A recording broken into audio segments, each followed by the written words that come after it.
Darwin Nunez is set to return to Liverpool, or so we're led to believe. That's the breaking news right now. Not sure how true it is. Apparently, the source is reliable. But before we go into it, I just want to say a massive thank you to everyone that's been watching my videos, subscribed to the channel, everyone that's been engaging me on Twitter. It means a lot, man. The views are slowly climbing up. I'm trying not to look too much into it right now. I'm just going to remain focused on putting out content. I'm just enjoying it right now, to be honest. I'm just enjoying, talking to you guys and, whoever's watching, going on live stream. It's been fun, man. But let's get into it. So, before we start properly, there was a tweet that came out from a guy called Martin Shakiro, and his information is from a guy called Jay Promero, who apparently has ties to the Uruguay camp.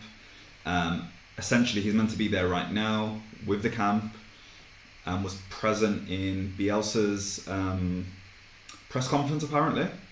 So the tweet reads, "Attention, Darwin Nunez returns to Liverpool. The confirmation will not be given in these days since the player has to be focused with the Uruguayan national team." Yeah, let's start, man. So I'll be honest, I don't want him back, but I'm surprised at the amount of people that do. Listen, I don't hate on your opinion. I'm just very, very surprised considering we all remember how it turned out the first time. He wasn't a bad player. He's got a lot of very good qualities. Running behind the lines, off the shoulder, chaos as everyone likes to call it. But we've got to remember his finishing. And I understand the thought process about bringing him back. Look, listen, we got a lot of work to do this summer, and we're going to need additions, especially in the forward line. And yes, he's going to come on a free transfer. Yes, his wages will probably be lower than what he came in on the first time.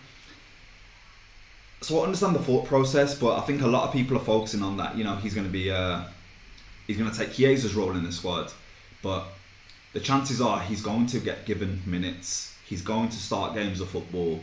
Darwin Nunez isn't coming to play 10 minutes here and there. We know about Alexander Isak's fitness issues at times, and I think in his last season at Newcastle, he was his minutes on the pitch were fairly consistent. They weren't as bad as people were making them out to be. I think he played in the majority. I think over the course of all competitions, it was close to 40 games if I'm correct, if not more. But Isak's he's going to need to be rested. So Nunez is going to play football, and if you guys are cool with that, then that's on you. Like I'm not going to hate on anyone's opinion, but we need to remember, Ekatike is not going to be available for the majority of the season. So Nunez is going to play football. Nunez is going to miss chances, and yes, players miss chances. However, I don't recall players missing the sorts of chances Darwin Nunez missed. Listen, he seems like a great character. He seems like a really cool guy. Just a little bit, a bit of a nutter, to be honest, a bit of a madman. And I'm not hating on him personally, and I don't hate on any of you guys' opinions that are, you have justified opinions. I'm just talking about how I feel this is going to go down. So just imagine, I'm going to set the scene. It's 1-1 versus Bournemouth. We'll use Bournemouth. It's 1-1 versus Bournemouth. It's the 87th minute of the game. Darwin Nunez is through on goal. Does he score? You tell me. We've all been there. We've seen it. Listen, this guy has scored screamers. He scored lob finishes. Absolute bangers. But I've seen this guy hit the post more than I've seen anyone hit the post. I've seen him miss so many 1v1s, open goals. And I felt sorry for him because that first season, I really, really wanted it to work out for him. He played fantastically against us in the Champions League the previous season.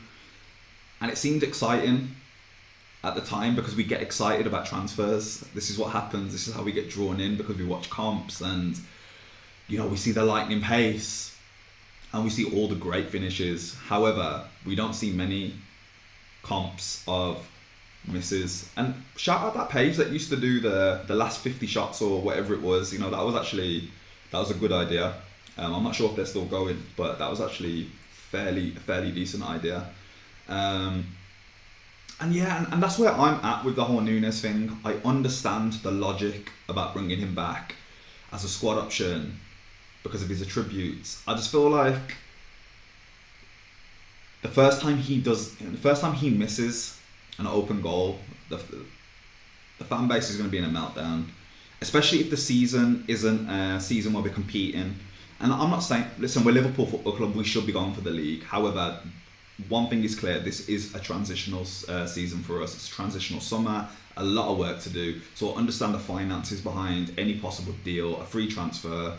And you know what, we probably can make money off him in, you know, a couple of years. He might just come in for a season, we give him a 3-year contract, and next year, you know, he's built some confidence, and I don't know, maybe Newcastle want him.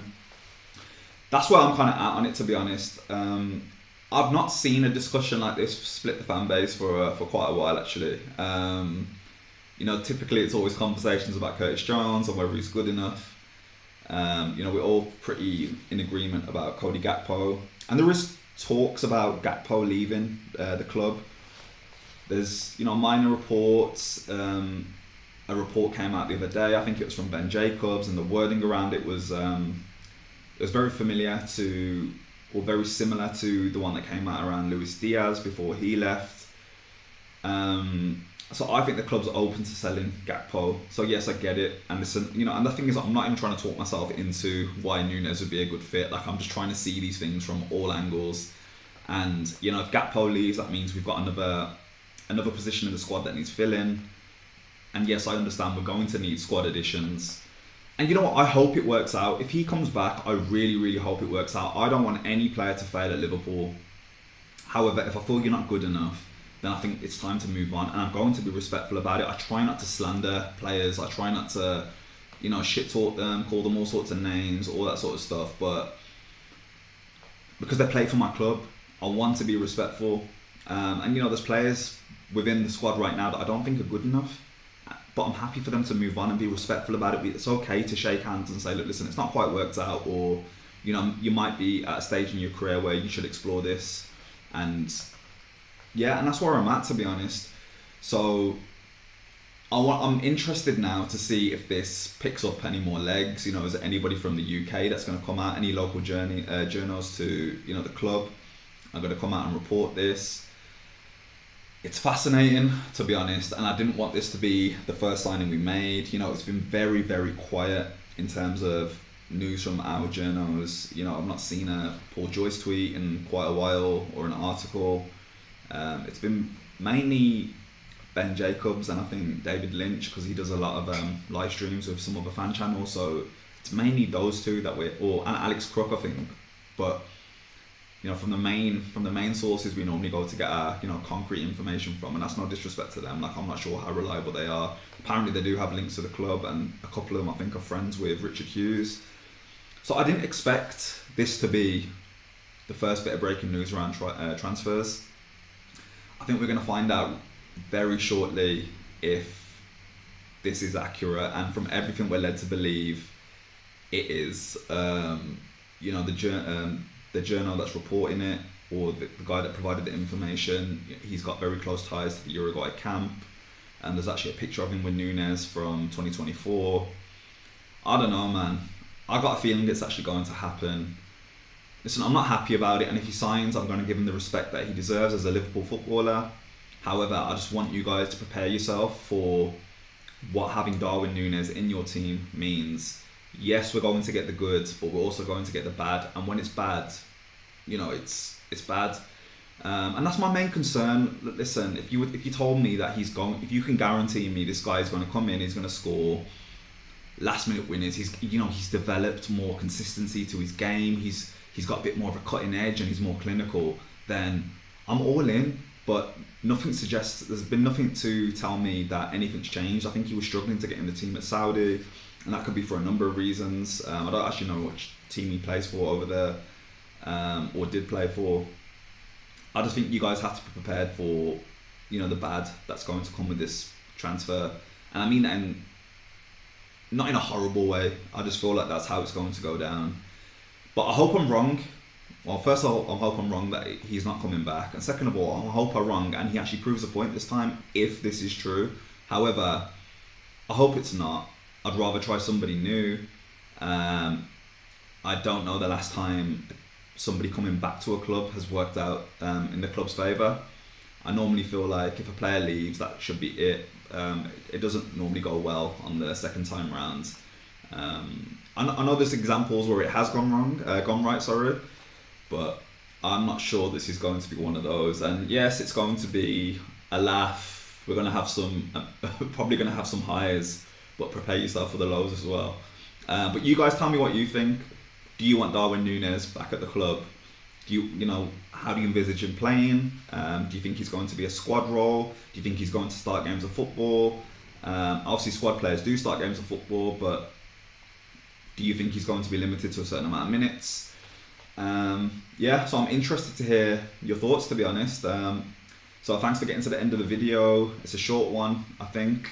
And yeah, please like, share, subscribe, and hopefully I can now go work on a video on Buadi, because that's what I was meant to do before I foolishly picked up my phone. So thanks. See you guys soon.